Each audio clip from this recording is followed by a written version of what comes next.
Hola, ¿cómo están? Estamos de vuelta en este espacio. Los saludan como siempre Balam y Cristian. Y el día de hoy, tristemente, tenemos que hablar de la película de Mario Bros. Que sin duda creo que va a ser de las más exitosas del año, quizás de la historia del cine, en cuanto a la cantidad de gente que fue a verla y el dinero que gana la empresa que hizo la película. Por lo tanto, es obligado tematizarla.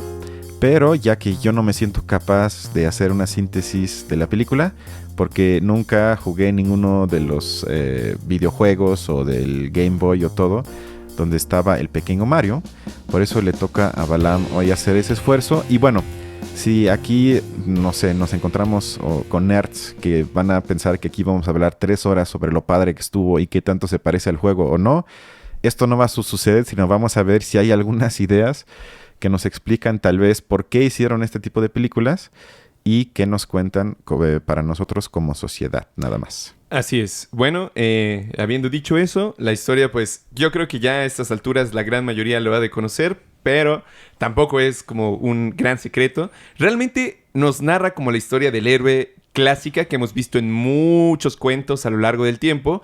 Y resulta pues que Mario y Luigi son como dos hermanos italoamericanos que viven en Brooklyn, que están empezando su empresa de, bueno, de plomeros, literal, Son para plomeros, que sí. los puedan llamar Gente y del ellos pueblo. resuelten, ajá. Y entonces llega un momento en el que se pierden en unas tuberías y las tuberías los mandan a un mundo como aparentemente en otro universo, en el que las cosas flotan y ahí podemos ver la gran cantidad de cosas que aparecen en los videojuegos. La verdad es que tuvieron que esforzarse bastante para imaginar cómo esos elementos que originalmente no tenían ningún sentido en la historia tuvieran sentido en una historia. Entonces, bueno, resulta pues que se encuentran, ¿no? Mario se encuentra en un reino donde hay una princesa, la princesa Peach, ¿no? Y por el otro lado encontramos a Bowser, que es como el malo. Y entonces él va conquistando los mundos, ¿no? En busca de una estrella de mágico poder, ¿no? Y porque piensa que teniendo la estrella va a conquistar el mundo y va a poder conquistar a la princesa, que es como su objetivo. Ujú. Y pues al final vemos que Mario y la princesa salían para poder juntar las fuerzas del reino de Donkey Kong y combatir a Bowser. Entonces, sobre eso va la historia. No iré más atrás, no iré más al fondo, porque evidentemente ya todos más o menos nos imaginamos el final de la historia.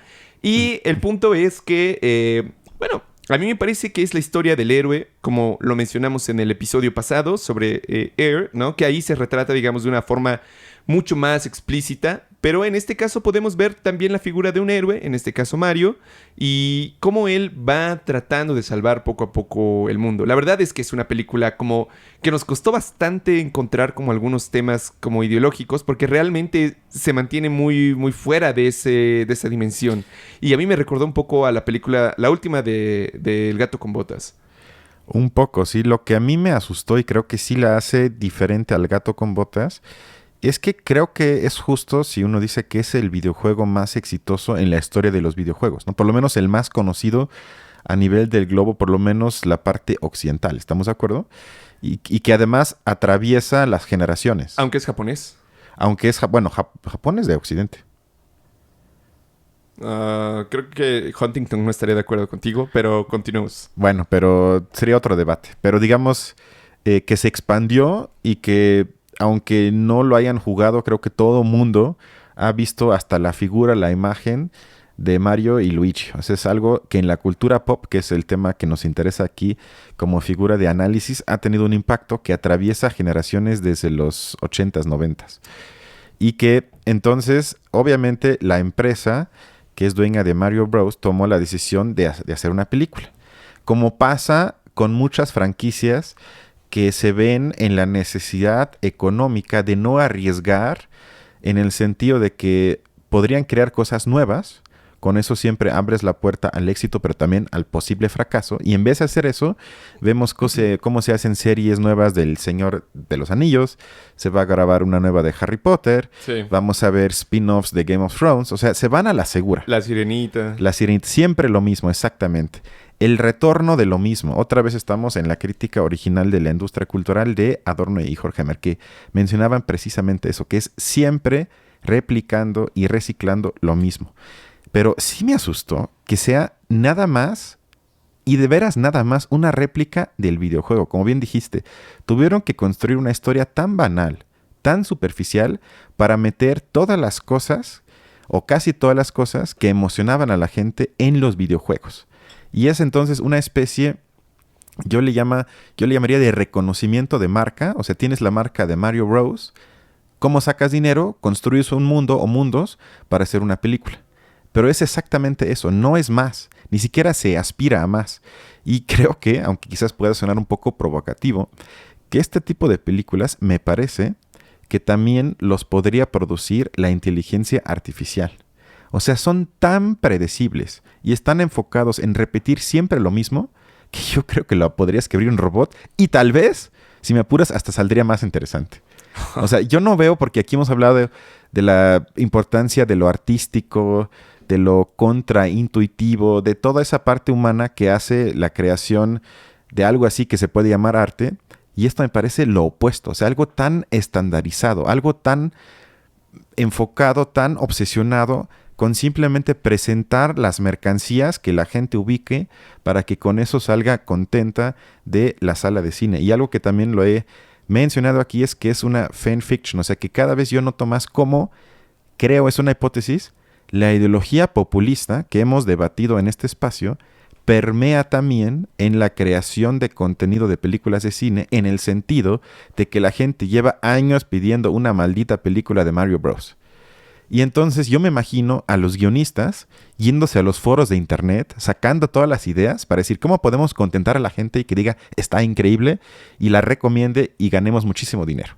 Quizás estoy un poco exagerando, pero creo que esa ideología de darle voz al pueblo y darle al pueblo, entre comillas, lo que el pueblo pide, permea y me parece que se refleja en ejemplos como la película de Mario Bros. Sí, sin duda, porque además tiene que generar dinero, entonces tiene que gustar necesariamente. Pero fíjate, yo creo que no estoy de acuerdo contigo tanto cuando dices que es como un estándar total, porque algo que sí ha salido como bastante, o uno de los temas que giran alrededor de la película, es que no es una película con mucha cultura o ni siquiera nada de woke. O sea, como que no vemos como estos valores súper progres, no vemos así como que se meta súper inclusivo, ¿no? La inclusión y todo lo demás, que sí parece ser más el estándar dentro de las películas gringas.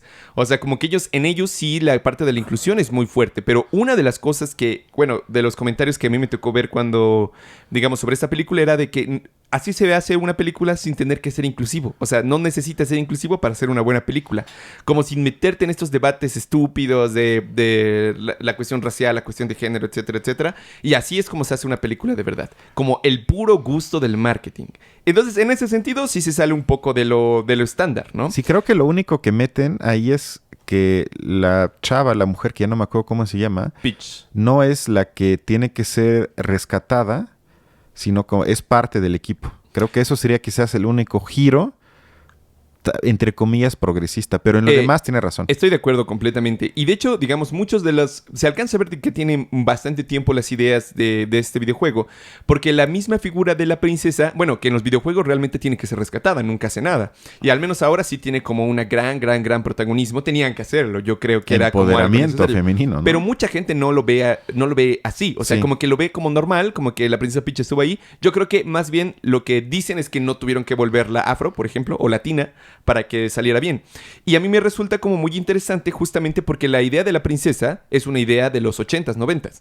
Y es el momento en el que los japoneses también produjeron muchísimos productos culturales, valga la redundancia, pero es interesante que la única mujer que aparece ahí sea, digamos, blanca y de ojos azules. Y me recuerda también un poco como Dragon Ball y otros animes, los personajes más poderosos, así como en los niveles máximos, también los vuelven blancos y de ojos azules. Y me resulta muy interesante porque yo creo que nos habla bastante de cómo los japoneses en esa época se veían a sí mismos, veían los estándares de belleza y veían, digamos, lo que a la gente le gustaba.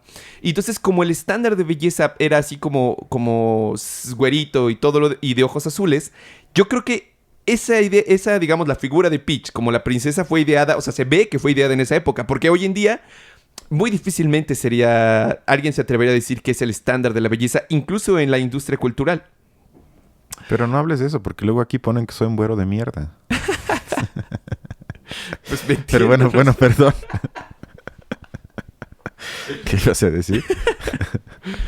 No, nada, que a mí me resulta muy interesante que, pues que primero sea la única mujer y que tenga, o sea, esos rasgos como patriarcales de su tiempo se ven muy, muy presentes. Y fueron una de las consecuencias de tratar de mantener como los personajes originales. Digamos que lo que trataron de hacer es compensarlo con esta otra idea de la belleza. Eso creo que responde a lo que acabo de decir, de no hacer enojar a los ultra fans de Mario Bros. Porque pasó con El Señor de los Anillos, con la serie, que había elfos negros y entonces salían los racistas en internet. Los elfos no son negros. No hay. Porque en Tolkien no. O sea, un personaje inventado no puede ser reinventado. Simplemente si lo inventaste de un color, no cabe que tenga otro color. Y ahí eso les costó un poco en la recepción con los fans, con los ultra fans de Tolkien. Y en este caso optaron por algo creo que más listo, que vamos a darle lo que quieren. Y eso también me entristece un poco porque también noto como una necesidad afectiva, una retrotopía, como dice Bauman, de querer revivir sus infancias. O sea, porque es una película que creo que le metieron esa mínimo de trama que tiene para que también los adultos no nada más vean espectáculo infantil en la pantalla, sino ese conflicto o ese, digamos, necesidad de aprobación con sus padres y todo ese rollo responde creo que también a que saben que el público es amplio. Claro que quizás es más para niños, pero también van a ir mucho que hace 30 años se pasaron horas y horas y horas jugando el videojuego de Mario Bros. Entonces, es para niños actuales y para niños de hace 30 años.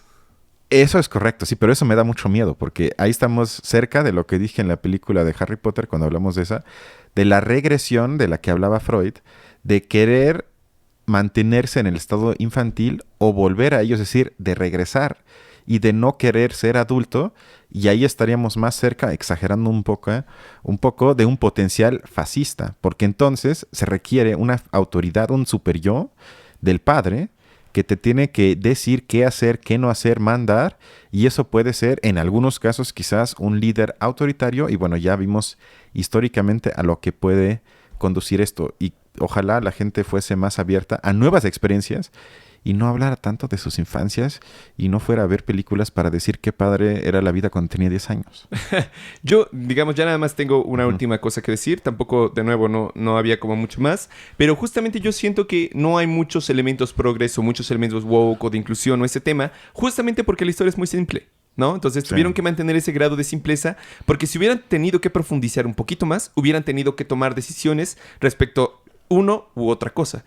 Y yo creo que justo ellos se trataron de evitarlo. Pero entonces, ojo, no es que simplemente dé una solución interesante al dilema que plantea la cultura woke, sino que no se meten. O sea, ni siquiera se meten en esos temas. Y ya nada más para terminar, me pareció interesante que un elemento que sí yo creo que no existía en los 90s, 80s y que ahora sí, es ese pequeño personaje de la estrella que es como nihilista. Y que a todo mundo nos hace reír. Cuando realmente, digamos, si te pones a pensar, lo que está diciendo es, pues, ya me voy a morir, o sea, ya no tengo como otra opción, no entiendo para qué seguimos viviendo. Y esos chistes sobre el nihilismo es algo que no existía en los 80s, 90s y que es más de la cultura de nuestro tiempo. Y yo creo que nos habla mucho justo de esta como derrota interna o ideológica que hemos asimilado, ¿no? De decir, no, pues, o sea, mis padres a mi edad a lo mejor podían comprarse un terreno, pero pues yo con suerte voy a poder comprarme algo de comer, ¿no? Pero como yo no tengo poder para cambiarlo o soy impotente para lograrlo, pues lo más que me queda es reírme de ello. Es reírme y leer Nietzsche y perderme en el nihilismo posmoderno. Sí, total. Sí, en eso estoy de acuerdo. Sí, esas influencias se ven. Sin embargo, parece un comercial simplemente alargado de 90 minutos y yo no la recomiendo. Yo no sé si tú la recomiendes. A mí sí me gustó, pero más por las referencias. Pero de nuevo, por esa cuestión. Pero pues bueno, igual, lo más probable es que a estas alturas ya la mayoría de los que están viendo esto habrán visto también esa película. Entonces, no hay más que decir. No hay más que decir y esperemos que las siguientes semanas toquen películas más interesantes. Bueno, sin más, cuídense y nos vemos la otra semana. Hasta luego. Bye.